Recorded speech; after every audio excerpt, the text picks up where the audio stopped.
Today officially marks the end of an era as Gareth Southgate steps down as England boss after an 8-year stint. As we know, we lost the final, and this seemed to be the turning point for Southgate's resignation. Today, we are going to talk his legacy. We're going to talk the final, and we're also going to talk who we think should replace Southgate ASAP.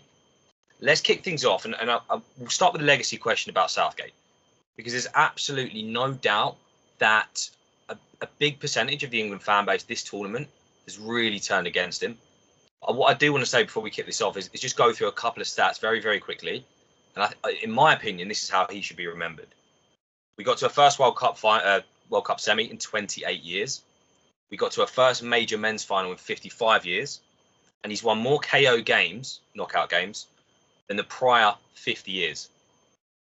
On top of that, in terms of England's ranking in the world top teams, we were ranked in the top 5 for 6 years during his tenure, and previously we were only ever in the top 5 for 7 months. So that's where I stand on his legacy. Jamie, we'll come to you first. How should Southgate be remembered, in your opinion? I think you have to look at when he took over. And when he took over, we weren't expecting to do very well. There was a lot of, there was no agreements. It didn't seem like we had an actual team. We just had a group of players put together and go, let's try and do something in the tournament. And we're having issues with managers before, and nothing was really working. So Southgate came in, and you know what? He changed the whole mood of the England setup and got people believing that we could go and win tournaments. Like before Southgate sort of took over, people going, oh yeah, England are favourites for a tournament, would have laughed at you. Going, oh, it's just a bit of, bookie English biased in that we don't actually have a chance. So, and then you got to think of, he's the only person that's been involved in England's 3 Euros finals. One of them as a player, 2 as a manager. The problem is it's not a success, and the problem with international football is unless you win a trophy, it's not a success. It's tournament sort of football, only one winner, and you don't get a go every single year like the Premier League, like the FA Cup, the League Cup, Champions League. It's every 2 years, and cycles change. Some teams turn better after 2 years, some teams go worse, and he's kept it a bit consistent. So I don't want to put the word success, but I think he's done a very good job, pretty much. Yeah, Reece, where do you stand on this? Yeah, I think we have to regard the fact that, no honours in 2 finals, but a semi-final World Cup. You have to say, look, maybe he's definitely not that man to take him to that next step. I think at the time of his appointment in 2016, a lot of people were very sceptical of that and very joking. But I do remember saying that it made sense. And I think he has justified it. He's an excellent manager, but tactically he just falls short. But we can't knock what he has achieved at a time where, football's supposed to be better than ever before or more competitive than ever before. He has put England up here in those ranks, not so much as a laughing stock anymore. He's backed it up. He's got to, the latter stages of tournaments where other managers before him have failed. So Bobby Robson, Fabio Capello, Sven-Goran Eriksson, these names that have come in to deliver success, and they didn't achieve as much as he did. Yeah. But we can't knock that. Yeah, I think that's the key point that people forget, and we in fact we've said it a million times. Football fans are fickle. Football fans can be arrogant and a bit ungrateful. I'd almost term it. But you said Capello, Sven-Goran Eriksson. Look at that squad. Like we're going, we got a young generation, great players now. We had a good squad then. But what Southgate has done is bring back a little bit of that, I guess, chemistry you'd call it, that maybe we didn't have in previous years. And yes, we haven't won anything, and ultimately that's what his legacy will be. We haven't won anything, but he has changed the dynamic around this squad. He has changed I guess what you said, Reece, almost the fear from other sides. We were regarded as the tournament favourites. Yes, we all said it was potentially not the right thing, but we played very, very bad. and we made it through to the final. So maybe favourites was justified. And I think tactically was always where people were turned on Southgate. We look at the Italy final, tactically, we had Italy. We know that. So let's talk about the final against Spain, because again, tactically naive is probably one of the most common terms I've seen used against Southgate. Weirdly, in the final, I don't feel like I can blame Southgate. I don't know. People might disagree with that, but I thought the game was fairly even, and I don't know. It doesn't feel like the Italy game where it was a missed opportunity, if you know what I mean, tactically at least. No, I would agree. I think if you look at most of the nation, a lot of us felt that the final in the Euros in 2021 hurt more.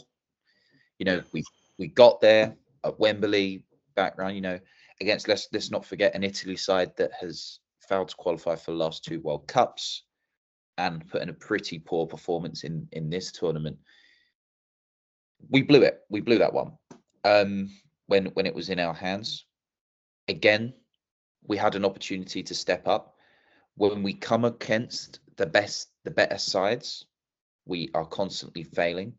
And it was another example here. But you're right. There's not as much shame in it.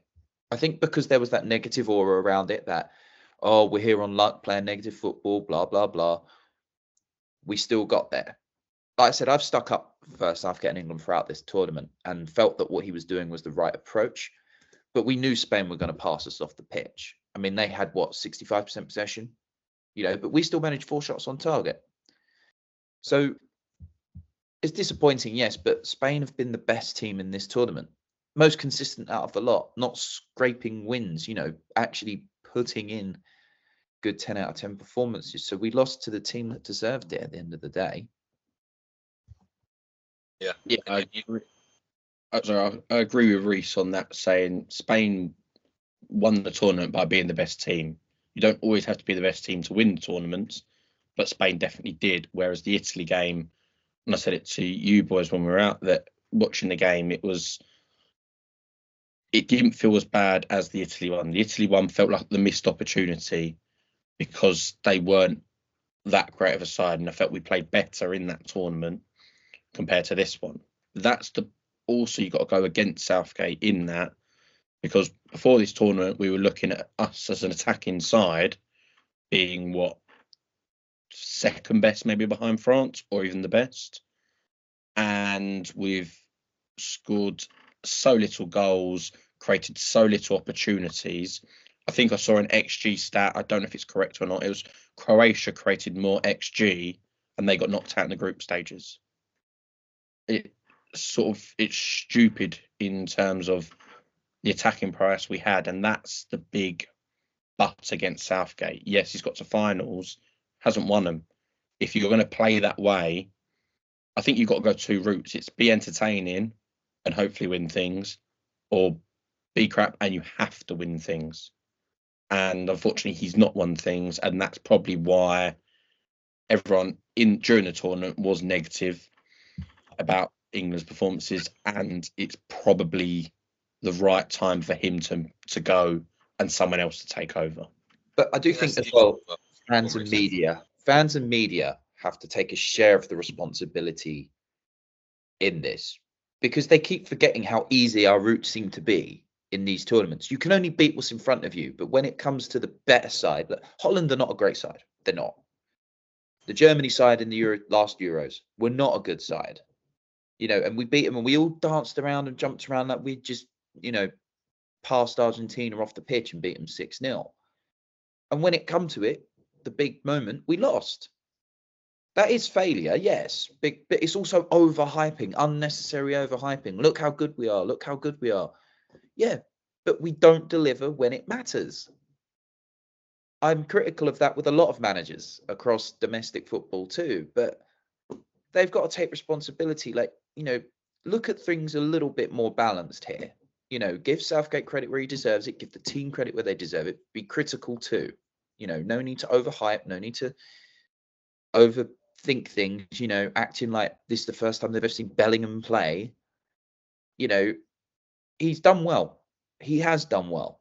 yes, it's failure at the end of the day, because there's a lot of things that have to be considered now. But fans and media still have to take their responsibility too, because it doesn't help with this tag that England have. Yeah, and look, it's quite a weird dynamic, because if he had have won, and again, it was a pretty not 50, some would argue not 50-50. It was a pretty close game against Spain. Let's be fair. A couple of mistakes leading to their goals, but if he had have won and we had a nicked the 2-1 win instead of Spain, I do think the conversation and narrative would have been different, because, as I said before in the last episode, the ends justify the means, or the means justify the ends, whatever you want to say it. Because it doesn't, no one cares. I don't care about that 0-0 game. If we win the Euros, it doesn't matter. It all becomes irrelevant. And I think that's the real shame. Because we've all said, and I remember saying it pre-tournament, if he doesn't win, he has to walk away. And then we watched all the group games and we said, this is an absolute embarrassment. This is a disgrace. We did the thumbnails, absolute disgrace. And we were like, he has to go. And weirdly now, I almost feel a little bit sad that he's leaving.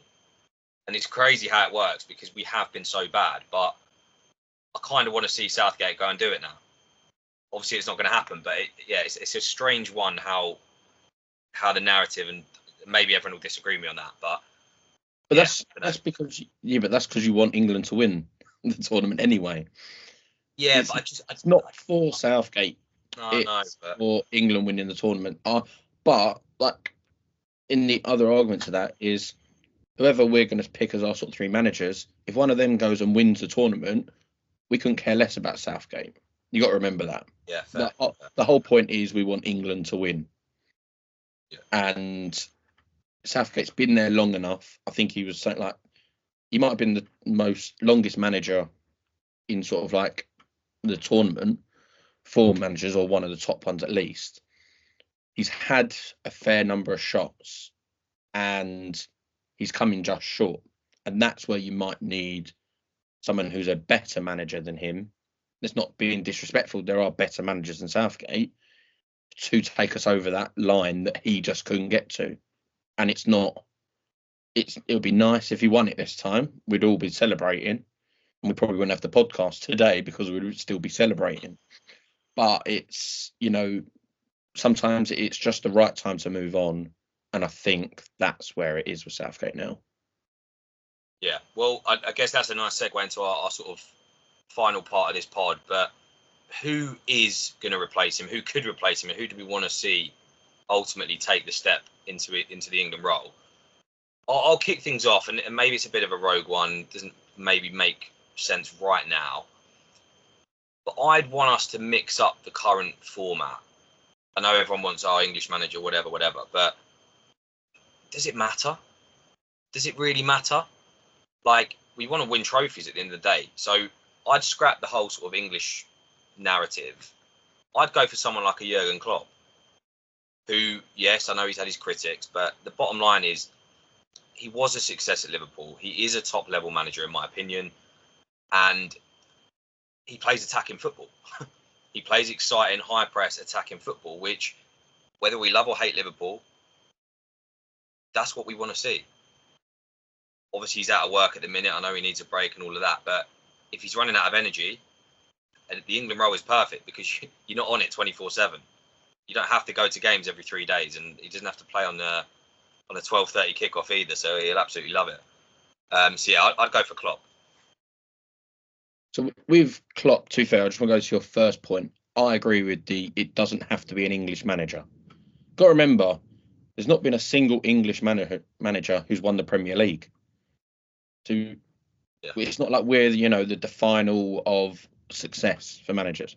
But going back to Klopp is an excellent manager. I don't think anyone can dispute that. One of the best in the world.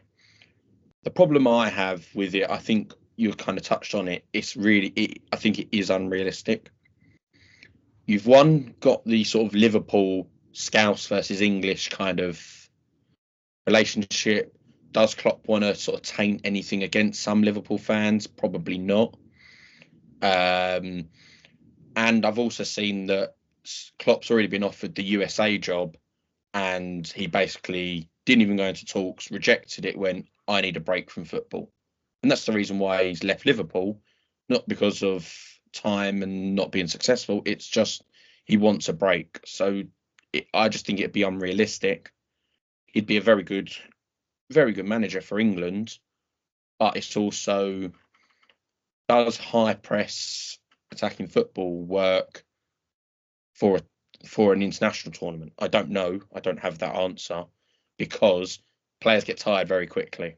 Okay, you've got a full squad, but it's, you're playing every 2-3 days, and nearly every game kind of matters.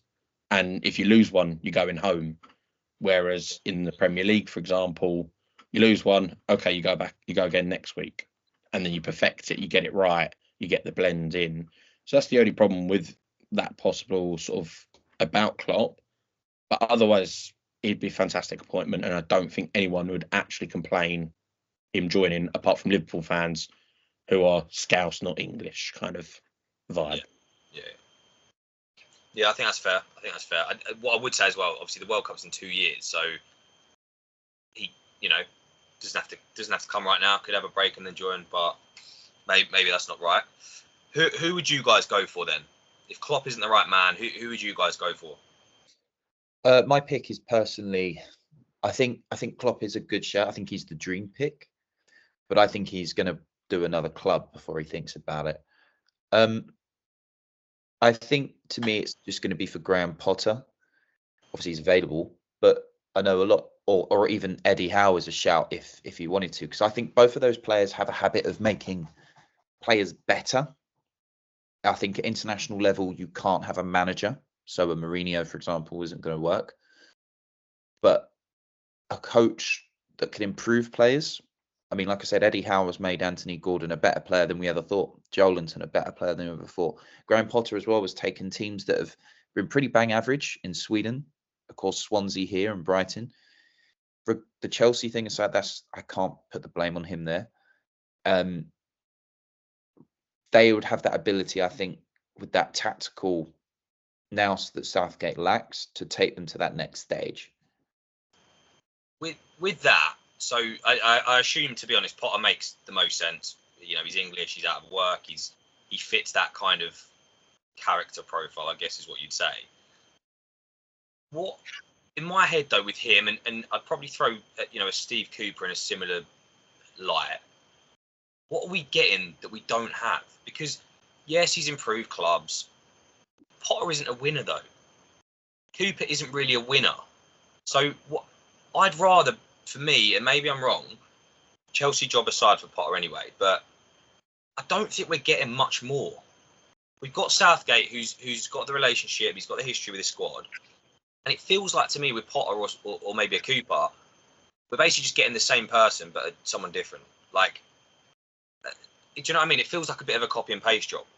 No, that's fair, but I do think that they're tactically better than Southgate. Look, I know none of them have won sort of major domestic honours, but people forget Potter's role in Sweden is more impressive than people give him credit for. He took a team all the way up and won them a cup. Beat Arsenal at the Emirates in the Europa League. That can't be sniffed at. Achieving something like that, everyone can say Sweden is not a poor league by standard. It's actually a very good league to be involved in, and to go in there and upset the bigger boys in that league is very impressive. Cooper, not just his work at Forest, but Swansea, he did a very good job improving sides and making them competitive. If they added the extra investment, he would have made them better. Eddie Howe, yes, not won anything, but you can't knock the fact that this guy took Brighton from the bottom to the top. And again, made players better. That's what we need. Southgate already has a pool of players that are better. It just need that tactical nous, and those managers offer it. But do we need players to be better? We just need the better we need to be better tactically. I don't necessarily think we need the players. Like, look, we've gone through it a million times, but Kane breaking leads in Bundesliga, Foden, player of the season, Saka, absolutely unreal, Bellingham, and even our subs. You've got Watkins, you've got Palmer. We've seen what they've done. I don't feel like players need to be improved. I feel like we just need to win. But that's the thing. To win, you've got to improve. we've got the Yeah. players, and I think these players are very level-headed, so they're going to be open to listening on how they could tweak their game. You know, if Kane going so deep, if that's been told by the coach, then why? So, you know, even if he doesn't need to improve them, he will make them better tactically. All those options that have been thrown into the ring, and that's why I think they make more logical sense. However, at the moment, this England job is a bit of a poison chalice, okay? Because we benefited a lot. Isn't it? Unless you go and win a tournament, that there is going to be someone calling you out in the media, minimum, at minimum one person. So that's where you are right. But what you were saying, Jordan, whereas is this much different to Southgate? But we probably don't need to be in a position to throw the book that we're currently using away and use it. It's just a small tweak, a small improvement where we've seen Potter, Howe, they're the favourites, by the way, both of them, for 1 and 2. They've got the slight, it's like that little bit that might get us over the line in the final. It should keep the players sort of happy-ish. You know, they're that sort of manager, put your arm around you, sort of pick you up, but then have a bit more tactical now. So that's probably why it's a fair sort of appointment. But I do agree. Do we not need a winner? With Howe, Reece, I know you've definitely said it, but I think we've all kind of agreed that maybe Howe isn't the man to get a Newcastle trophy. So why are we going to suddenly put him in England? We're going to start winning things. Do you know what I mean? So I don't know. International is different to domestic. Eddie Howe will not win a major trophy for Newcastle. I believe that. But I do think if you look at a lot of, you know, the guy at Spain, I don't think he's managed domestically. So, you know, it is different level because it is less rigorous. It's less, I want to say less demanding. You got more time, you get more focus, you get more opportunities. And I'll link back to this. The issue is the poison chalice, because we benefited from a lot of the big boys transitioning. They're not going to be transitioning in 2026. So we either have an option of improving now, or we're stuffed and we've blown it, because it's going to be hard to catch them up when they get better. So this appointment, next appointment, whoever it is big. No jobs are on the line for people at the FAF to get it wrong, but this is a big appointment, a very, very big appointment. Yeah, and I guess to some degree, although we're saying the time needs to be right, we do still have a pretty young, exciting squad. Oppositions, and the people maybe who haven't made the squad, there's a lot of people waiting to take their place. So regardless of who comes in, I do think we're still potentially in a good place long term. But people are going to get impatient, and we've been waiting long enough. Jamie, last but not least, who would you go for? So I'm also off doesn't need to be English. I want someone who's won trophies, dealt with big names, and is more of a coach than a manager, in my opinion. And he's also up for availability because he's left his job in London. Pochettino. I think him coming in, he's won stuff. At PSG, yes, it's easier to win at PSG than, you know, at a Newcastle of other teams, for example. But he has won stuff. He's dealt with big names, big personalities. You've got your Neymars, Messi's.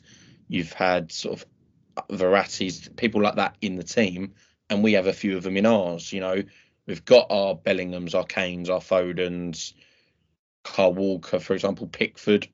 You've got players who are personalities, and you've got to have someone who's dealt with them.